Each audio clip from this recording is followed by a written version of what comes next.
Welcome back. Well, some residents in Kliptown, Soweto were left stranded last night after their houses were flooded. This follows persistent heavy rains that have also affected a number of informal settlements in various parts of Johannesburg.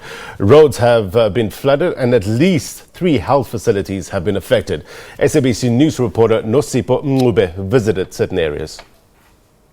A very good morning to you in studio as well as viewers at home. We are at the Walter Sisulu Community Hall in Kliptown, Soweto, where some of the residents staying in Kliptown are currently being accommodated due to the floods that took place over the weekend. As you know, that yesterday a lot of the homes in parts of Johannesburg as well as around Gauteng were damaged as a result of these floods. But to speak to me more about the damage and the extent of this damage here in Kliptown in particular, I have with me a community leader, George Muhlala, just to walk us through how the community is feeling as well as what happened yesterday. George, thank you so much for speaking to us. Can you just walk us through the events that took place yesterday? No, thank you very much. Yesterday we had high floods that came in our area. People's houses were flooded in the early hours of the morning, which it was a highly disastrous situation where some people lost their belongings, some people lost everything that I had, and then they had nowhere to sleep. As you can see, people were accommodated at the Walter Sisulu Square of Dedication, and then they were also assisted in terms of the food that they lost. But people lost a lot of things. People lost their documents, their IDs, but the most important thing is that a lot of school kids lost their school books that they've already been given from the school. So that is one thing that is stressing people out. But as I'm telling you now, people's houses have been flooded. The area that we are living in is not very good. We've been asking government to develop us year in, year out. The very same thing is happening.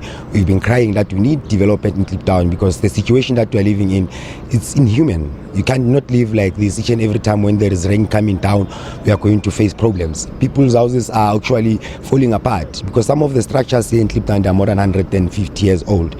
So every time when there is a heavy rain, we need to be facing these kind of situations, and then the government will come and promise that no, we're going to bring development, we're going to bring that, but nothing happens actually. To the day of today also, as you can see, it seems like the rain is coming down. We are starting to panic to say that what's going to happen. We've got old people there that are living there that were affected actually by this rain. Some of them were taken to hospital yesterday. It's a problem for us as leadership in this area, because now people are asking us questions to say that what now must happen, because we have done all. We have went to the street, we have toyed, we have went to the courts, we have done everything that we need to be doing, but it seems like the government is not taking anything from us. Behind me you can see it's a monument where the Freedom Charter was adopted in 1955. That speaks about people need to have decent houses, people need to live decently in their own land. But at this present moment, no, people are not doing that. People are living like pigs, like animals, you know. Each and every time people have to complain. Crime is very high, you know, everything is out of control in Kliptown. We are trying to address these issues to the government, but it seems like we are just, you know, foreigners in this country, and we are living on the land of the Freedom Charter. We are the beneficiaries of the Freedom Charter, but the way the government is treating us, actually we are still living in the apartheid area, because all the pains that our people are feeling during the apartheid area, we are still feeling those. Actually, we have adopted those pains as the young people that are living in Kliptown, and then those who have been living in Kliptown as old people, they've actually lost hope. Almost every week we are burying an old person.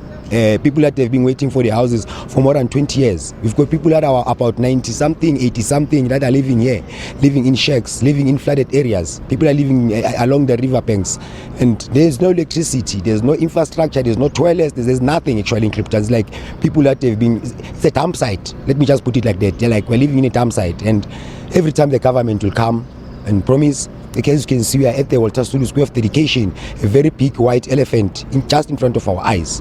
They had means, they could do it, they could build it, but what stops them from building us those smaller RTPs, put those trees there, put that lights there and there, and that's fine. That's what people want. We don't want big houses, we don't want big land, we just want them to develop our area, because the area that we are living in, no human is supposed to be living there. Effect is no human is supposed to be living there. If there is a human that is living here, that woman is supposed to be developed. That area is supposed to be developed. Instead of them developing it, they have turned it into a heritage site. Kliptown has been now turned into a heritage site, and some part of the Kliptown has been turned into an open air museum. But there are people who are living there, you see. So We don't know what we need to do. Do we need to go to the street again? Do we need to close it down? Do we need to fight? Do we need to ban things like other people so that we can be heard? We are asking ourselves questions to say that what is it that we need to do? How many people exactly are being accommodated here, and what assistance have you received so far?